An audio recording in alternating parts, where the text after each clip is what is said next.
আসসালামু আলাইকুম। আশা করি পরিবার পরিজন নিয়ে ভালো আছেন, সুস্থ আছেন। সরকারি বিভিন্ন দপ্তর, পরিদপ্তর, অধিদপ্তরের চাকরির কিন্তু ভয়ানক পার্থক্য রয়েছে। কিরকম সেটা আমি বলবো। যেমন ধরুন, চাকরির যে বিভিন্ন গ্রেডিং সিস্টেম আছে, বেতনের যে গ্রেডিং, সেইটা তো বাংলাদেশের সব মন্ত্রণালয়, সব চাকরিজীবীদের জন্য সেমই। আপনি যেই মন্ত্রণালয়ে চাকরি করেন না কেন, ওই বেতন গ্রেড যেটা নির্ধারিত আছে ওইটাই পাবেন। কিন্তু সেম বেতন পাওয়া সত্ত্বেও বিভিন্ন দফতরে পার্থক্য অনেক রয়েছে। কেউ কাজ করতে করতে করতে করতে পেরেশানের শেষ নাই, ঠিক আছে। আবার কেউ কাজ হয়তো অল্প স্বল্প করে, কিন্তু বেতন সুযোগ সুবিধা সেম টু সেম। তাহলে পার্থক্য হলো না? সেরকম ৬-৭টি দফতরের কথা বলবো, যেগুলো তুলনামূলকভাবে অন্যান্য দফতর থেকে কাজ কম, সুবিধা সেমই আছে, বরং কিছু কিছু ক্ষেত্রে সুবিধা অনেক বেশি থাকে এই সমস্ত চাকরিতে। কিগুলো সেগুলো বলছি, ভালো লাগবে চ্যানেলটি সাবস্ক্রাইব করে যাবেন। প্রথমে ব্যাংকের কথা যদি বলি, গভর্নমেন্ট ব্যাংকের সব ব্যাংক নয়। যেমন বাংলাদেশের ডেভেলপমেন্ট ব্যাংক, তারপরেও রয়েছে হাউজিং কর্পোরেশন, ওগুলোতে কাজ একেবারেই কম। আবার সেম গভর্নমেন্ট ব্যাংক যদি আপনি সোনালী, রূপালী, জনতা এগুলো চিন্তা করেন, কাজ করতে করতে আপনি লাঞ্চ করার টাইম পর্যন্ত পাবেন না, এই পরিমাণ কাজ।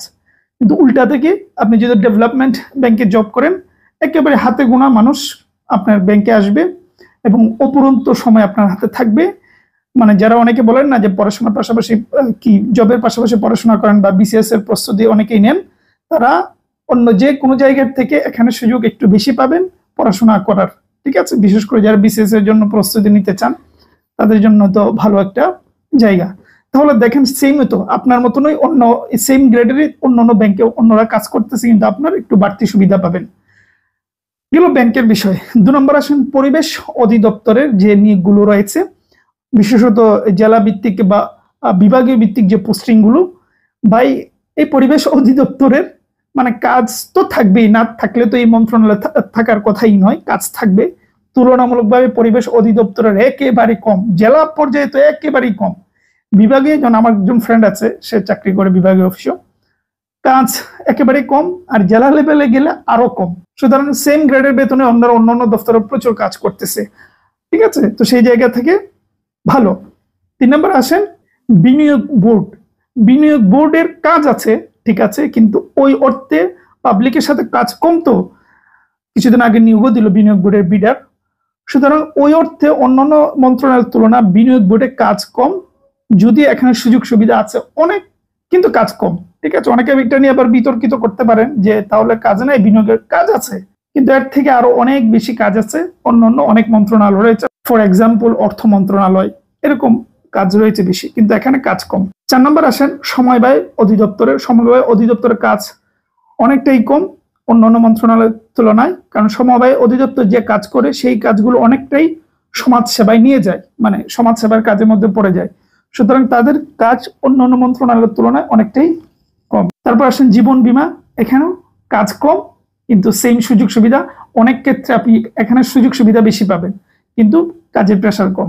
তারপর ৬ নম্বরে বিস্ফোরক অধিদপ্তরের পরিদপ্তর লেভেলের যে পদগুলো রয়েছে, পরিদপ্তর, বিভাগীয় বলেন বা জেলা বলেন, তাদের কাজ কম তুলনামূলকভাবে, কিন্তু বা এখানে পয়সাও আছে, সুবিধাও বেশি।